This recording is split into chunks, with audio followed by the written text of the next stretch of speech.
बहुत समय पहले की बात है। एक गांव में एक छोटी सी लड़की रहती थी जिसका नाम जानकी था। उसके माता पिता इस दुनिया में नहीं थे। वह अपनी मौसी के घर रहती थी, जहां उसे प्यार कम और डांट ज्यादा मिलती थी। जानकी चुपचाप सब सह लेती थी। एक दिन मौसी ने जानकी को दूर के एक बोर्डिंग स्कूल भेज दिया। स्कूल बहुत ठंडा था और वहां रहना आसान नहीं था। फिर भी जानकी ने हार नहीं मानी। वह रोज मन लगाकर पढ़ती और खुद को मजबूत बनाती गई। समय बीतने के साथ जानकी समझदार और मेहनती बन गई। बड़ी होकर वह सूर्यगढ़ हवेली में बच्चों को पढ़ाने लगी। हवेली बड़ी और सुंदर थी और वहां का माहौल जानकी को अच्छा लगने लगा। हवेली के मालिक राजवीर सिंह थे। वे कम बोलते थे लेकिन दिल के बहुत अच्छे थे। जानकी और राजवीर सिंह अक्सर हवेली के बगीचे में टहलते और बातें करते। धीरे धीरे उनकी दोस्ती गहरी हो गई। एक रात अचानक हवेली में आग लग गई। चारों ओर धुआं और लपटें फैल गईं।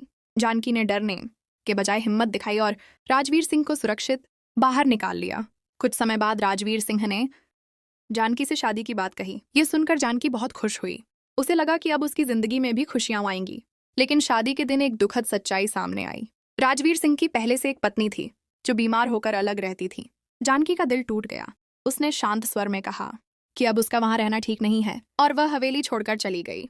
जानकी ने कई मुश्किल दिनों का सामना किया, कभी अकेलापन, कभी भूख, लेकिन उसने हिम्मत नहीं हारी।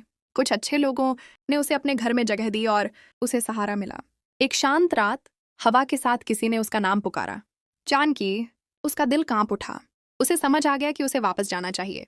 जब जानकी सूर्यगढ़ हवेली पहुंची तो वह जली हुई खंडहर बन चुकी थी। राजवीर सिंह ने सबकी जान बचा ली थी, लेकिन आग में उनकी आंखों की रोशनी चली गई थी। अब वे एक छोटे से घर में अकेले रहते थे। जानकी उनके पास गई और बोली, मैं वापस आ गई हूँ। राजवीर सिंह ने धीरे से पूछा, अब भी मेरे साथ रहोगी? जानकी मुस्कुराकर बोली, हाँ, हमेशा। दोनों ने शादी की और साथ रहने लगे। कुछ समय बाद एक चमत्कार हुआ। राजवीर सिंह की आंखों की रोशनी लौट आई। उन्होंने जानकी का मुस्कुराता चेहरा और अपने नन्हे बच्चे को देखा। आखिरकार जानकी को वह प्यार और परिवार मिल गया जिसकी उसे हमेशा तलाश थी। दोस्तों, ये मेरी पहली कहानी वाली वीडियो है। अगर आपको जानकी की कहानी अच्छी लगी हो तो कृपया इसे लाइक करें और कमेंट में बताएं। और अगर कहीं कुछ अच्छा ना लगा हो तो डिसलाइक करके भी जरूर बताइए, ताकि मैं अगली कहानी और बेहतर बना सकूं। अगर आपको मेरी कोशिश पसंद आई हो तो चैनल को सब्सक्राइब जरूर करें, क्योंकि आपका सपोर्ट मुझे नई नई कहानियां बनाने की हिम्मत देता है। आपका बहुत बहुत धन्यवाद।